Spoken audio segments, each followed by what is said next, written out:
What's good, everybody? Samboy here. First time, long time. I had to step away from everything for a little bit for a multitude of reasons, but I'm back and ready to start giving my commentary and insights on different events and the culture and society and all that good shit, right? So, jumping right into it, the first thing that I saw trending today when I hopped on my Twitter was the next evolution in a story that many of us have been following for several years. The potential and now impending indictments against Donald J. Trump and the Trump organization. And the thing that really got me in a particular mood today was I hop on Twitter and I see the first trending topic. Trump brags that the Manhattan DA will not be filing any indictments against him this week.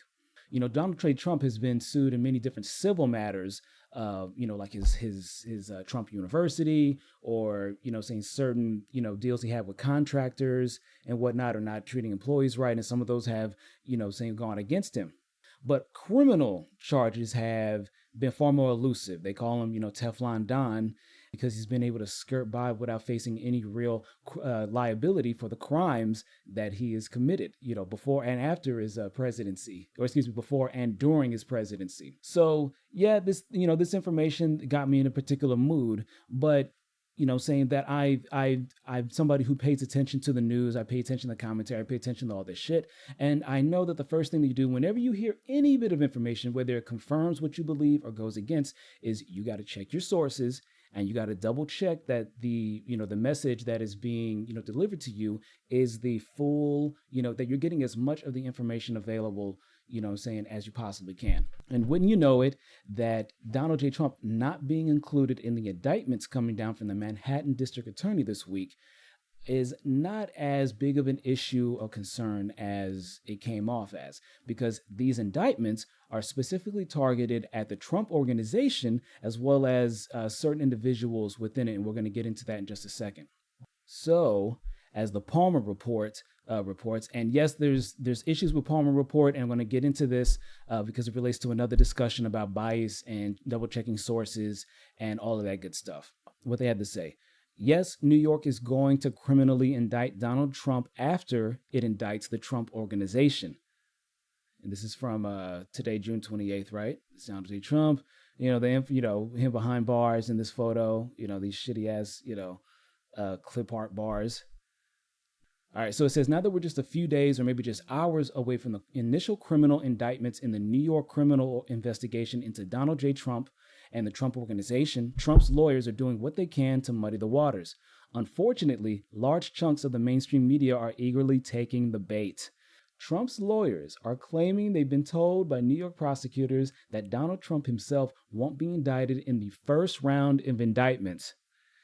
Well, duh. It's already been reported by multiple major newspapers that the first round of indictments will be against Alan Weisselberg and the Trump organization.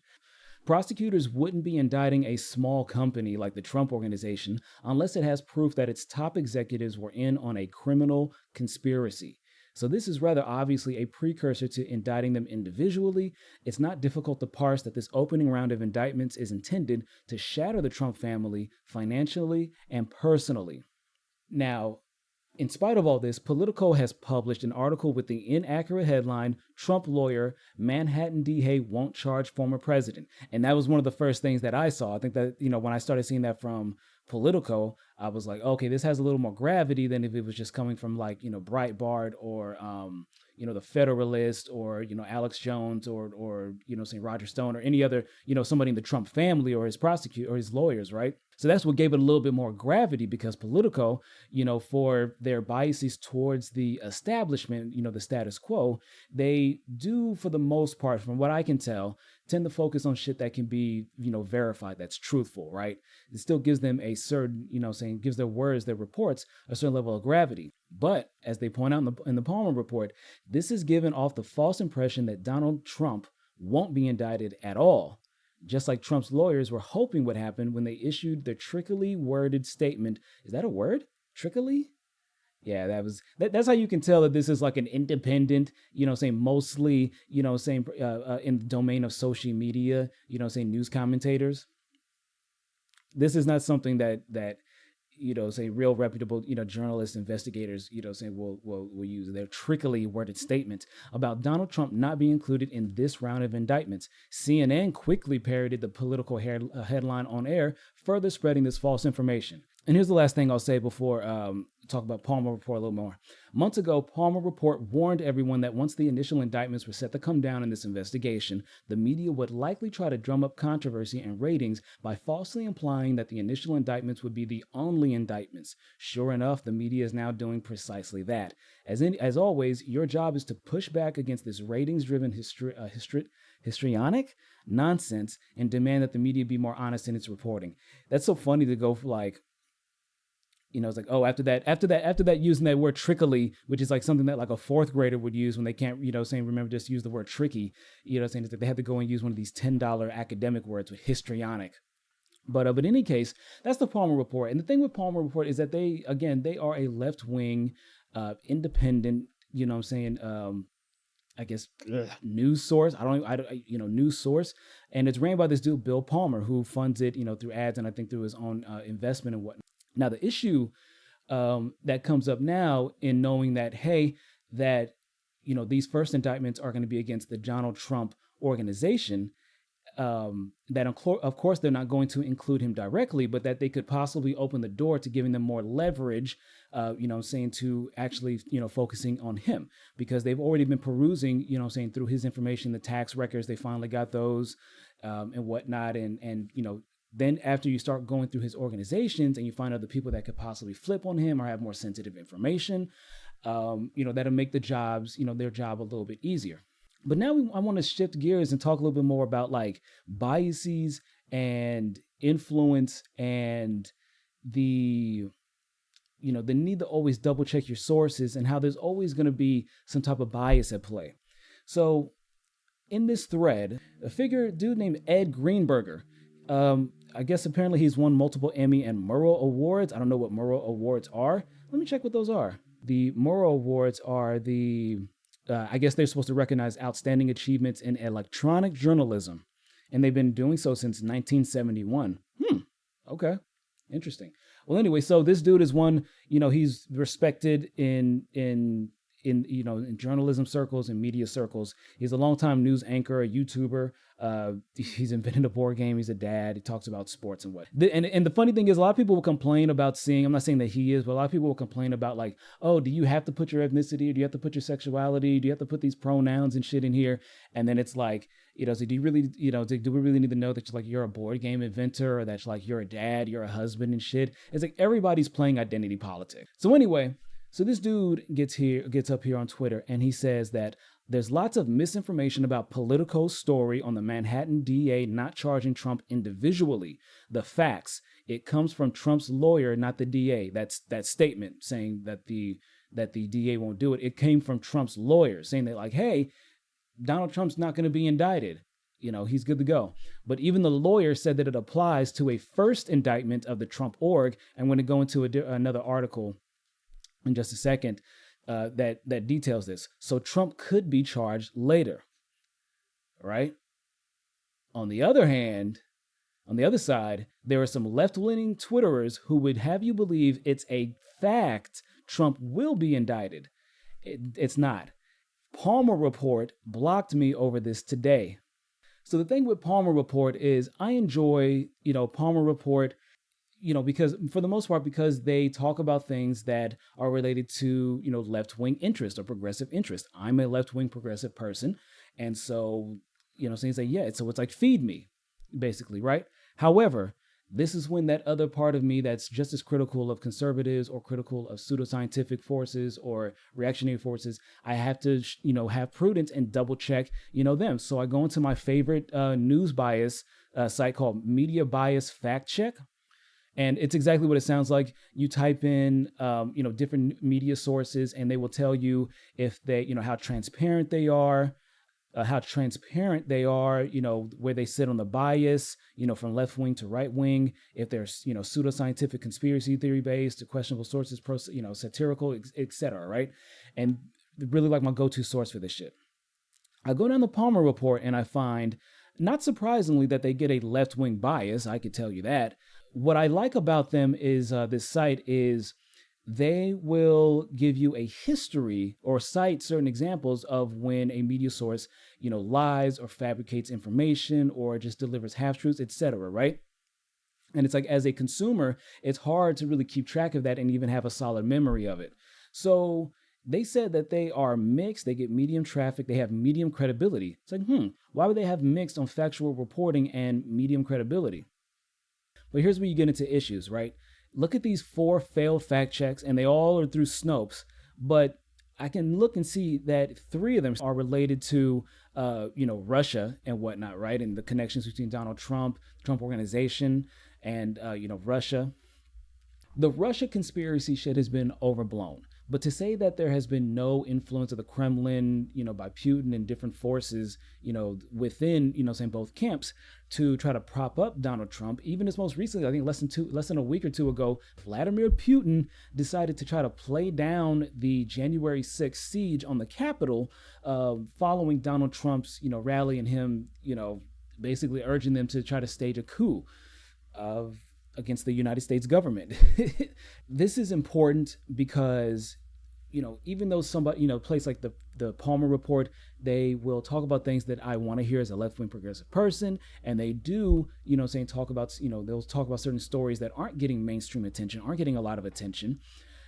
This is still an issue, because then that could be when your bias really starts to become something that's prejudicial, and then you just start to make shit up. And then this is the very thing that can spoil, that spoils the trust that people have in the media, or, even fucking up a legal case. It's like, okay, you have these, things which are pretty legitimate, but then you start spoiling them with all this other bullshit. You can have the whole thing thrown out because then you rule out, reasonable doubt. And what they have to say here is that the Palmer Report is a liberally biased news site blog that deals more in confirmation bias than actual reporting. Confirmation bias generally consists of taking a set of facts, often unrelated, and building a web of conjecture around them, present a specific point of view instead of the facts. While confirmation bias may not technically be fake news, because it's not something that is intentionally done. Fake news or misinformation, what's implied is that somebody is purposefully doing, or that they know what they're doing is wrong. It's more like a, condition that, it's just a bias that you have. You're like, you hate, certain people, you hate the individual so much that your hatred just starts to become manifest through different actions and different ways of talking about, saying different issues and whatnot. So they've, saying they get a questionable rating and whatnot, and I think it's deserved, and it's actually going to make me more, it's actually going to make me more considerate of even checking out the Palmer Report in the future. So lastly, let's see what this one site, Market Watch, has to say, because I tried to look up Business Insider, and they were actually running with the same bad headline that CNN and Politico was reporting, that like, oh, Trump's not going to be indicted and whatnot. So let's go to this particular one, Market Watch, and see what they have to say. And they're actually quoting or not quoting, but this is sourced from the Associated Press. Trump Organization lawyers make last pitch to prosecutors in bid to avoid indictment. Trump himself reportedly not in danger of being charged at this time. So again, that's what's underscoring a lot of this shit, is that these indictments are focused solely on the Trump Organization and Alex Weisselberg, some associate, I'm sure, which then could open the door to, saying to really making the indictments that could potentially come to Donald Trump, even though it's not guaranteed, be a lot more successful. Because you set yourself up with a lot more potential deals, saying you could flip people, you could discover, saying more assets, more information and whatnot, even more than what they already have access to. So let's just breeze through this real quick. So for New York, lawyers for the Trump Organization met again Monday with prosecutors in the Manhattan DA's office in a last bid to forestall a potential indictment stemming from a long-running investigation into the former president's company. The lawyer for the Trump Organization told the press that the meeting came as a grand jury nears a vote on indictment this week following a more than 2-year investigation into Trump's business affairs. He said prosecutors have told him Trump himself will not be charged at this time, at least not with what's coming down this week. So yes, so while the Palmer Report And other sources have, clearly pointed out that yes, that the Trump organization is certainly getting, saying the indictments coming down this week. I doubt that the Manhattan DA is going to allow a 2-year investigation and then potential indictments, into Donald Trump himself to just be thrown out the window all of a sudden. And reading this really put me at ease. But it's like this is like the fourth source that I had to go to in order to get the correct information. And mind you, most people don't, even well-meaning people, even well-informed people, don't often look beyond one, maybe two sources, an initial source and then one to verify the second one. So this was really a poor example of, the bias that figures like Bill Palmer and using that platform of Palmer Report to then say that, oh, it's a guarantee that Trump will be indicted. That no, I mean, it's most likely given the trajectory of what we've seen everything else being, but this is also just the process of our legal system. And even when you're dealing with, very controversial figures in, with the situation being as charged as it is, you have to make sure all your ducks are in a row and that you're not going to allow you're not going to bundle everything together, put all your eggs in one basket really a better analogy is to put all your apples in one basket because one rotten apple could spoil the bunch. Because even if they completely fail to get the indictments against the Trump organization and the figures within, then they could still go after Trump without having to cite, without any of the I don't know exactly how this shit works. I'm not going to sit here and claim that I have, that for sure this is going to happen. That's not going to happen. But my presumption and my observation is that the reason why you also want to keep these things separate is because you don't want, to try to put indictments down on Trump and then say that, well, no, there's already, double jeopardy, or even saying that, oh, there's prejudice here because of how these other cases were being pursued. So, yeah, and it's repeated again that his lawyer, isn't saying that like, oh, Trump's off the hook. He's just saying that, oh, the indictments coming down this week have nothing to do with the former president, which, yeah, of course, we get that at this point. We know. That's what it is, and, super tricky, very, disappointing by the Palmer report, but it's, but the thing is, we need that. We have to be able to look at, things that make us feel comfortable or confirm what we believe and make sure that they are actually factually correct, if that's what you care about. And I do. So, Sam Boy, just wanted to do something real quick, and I will talk to y'all later. Bye.